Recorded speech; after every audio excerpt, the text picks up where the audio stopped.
ফারহানা বা পুতুল আপুকে টানাটা আসলে আমার কাছে সমীচীন মনে হয়নি।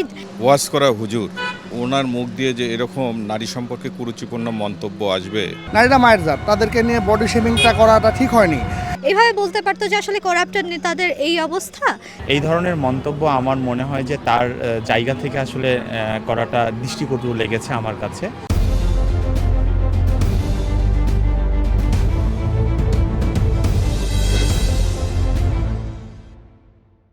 কুষ্টিয়া ৩ আসনের জামায়াত ইসলামের সংসদ সদস্য ও আলোচিত ইসলামিক বক্তা আমির হামজার নারী সংসদ সদস্যদেরকে নিয়ে সম্প্রতি করা বডি শেমিং মন্তব্যে দেশজুড়ে শুরু হয়েছে তীব্র আলোচনা সমালোচনা। এ নিয়ে কী বলছেন সাধারণ মানুষ, তাই জানবো কালের কণ্ঠের নিয়মিত আয়োজন জনতার কণ্ঠে। দর্শক, আপনিও জানাতে পারেন আপনার গুরুত্বপূর্ণ স্বাধীন মতামত। সঙ্গে আছি আমি গোলাম রব্বানী। মূলত আমি এটার পক্ষে অবস্থান করছি, কারণ আমার মনে হয় উনি যে কথাটা বলেছেন যে যদিও বডি শেমিংয়ের দিকে গিয়েছে, বাট কথাটা দিয়ে আসলে উনি অন্যায়কে ডিসক্রাইব করেছেন। যে আমাদের যেই করাপ্টেড নেতাগুলো আছে আর কি সংসদের ছিল এবং আছে, তারা যেই পরিমাণ অর্থ আত্মসাৎ করেছে তার ফলে তারা ফুলে ফেঁপে উঠেছে, এটা বোঝানো হয়েছে। বাট হ্যাঁ, এই যে মেয়েদের কথাটা আসলে উনি না বললেও এভাবে বলতে পারতো যে আসলে করাপ্টেড নেতাদের এই অবস্থা, তার কারণে আসলে আমরা দৃষ্টিকটু হচ্ছে দেখতে যে তারা এতটা ফুলে ফেঁপে উঠেছে অনৈতিক টাকা পয়সা দিয়ে। বাট সেই ক্ষেত্রে আসলে রুমিন ফারহানা বা পুতুল আপুকে টানাটা আসলে আমার কাছে সমীচীন মনে হয়নি। এবং সহকর্মী তো সবাই, উনি এভাবে বলতে পারতেন সংসদ সদস্যরা বা প্রাক্তন সংসদ সদস্য, এভাবে বলতে পারে না যে আমার সহকর্মী, আমার পাশে যারা বসে আছে।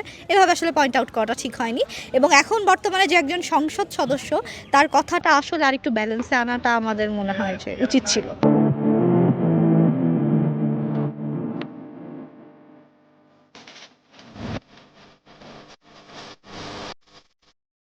ওয়াজ করা হুজুর, ওনার মুখ দিয়ে যে এরকম নারী সম্পর্কে কুরুচিপূর্ণ মন্তব্য আসবে, এবং শুধু তাই নয়, উনি একজন সংসদ সদস্য নির্বাচিত হয়েছেন।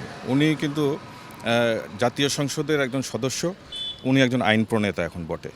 তো উনার মুখ থেকে এরকম অশালীন বক্তব্য, এটা আমরা যারা মুসলমান আছি তারা তো একেবারেই আমরা এটা আশা করি না, পাশাপাশি বাংলাদেশের মানুষও এটা আশা করে না।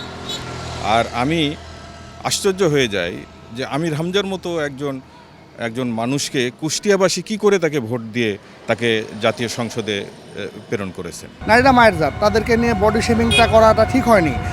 আর যেখানে যিনি বলছে তিনিও একজন সংসদের হচ্ছে যে আমাদের পার্ট অফ সংসদে আছে, পার্লামেন্টে। তো তিনি কোনো মানুষই ভাই খুঁত ছাড়া নাই, পৃথিবীতে কেউ নিখুঁত না, কিন্তু তারপরেও একজন আরেকজনকে নিয়ে বডি শেমিং করাটা ঠিক না ভাই। সাম্প্রতিককালে অনলাইনে দেখেছি উনি সংসদ সদস্যদেরকে নিয়ে বাহিরে ওয়াজ মাহফিলে যে বক্তব্যটি দিয়েছেন, তো সেটি আমাদের কাছে দৃষ্টিকটু মনে হয়েছে এবং অন্য নারী সংসদ সদস্যদের জন্য এটি একটু লজ্জার বিষয় হয়।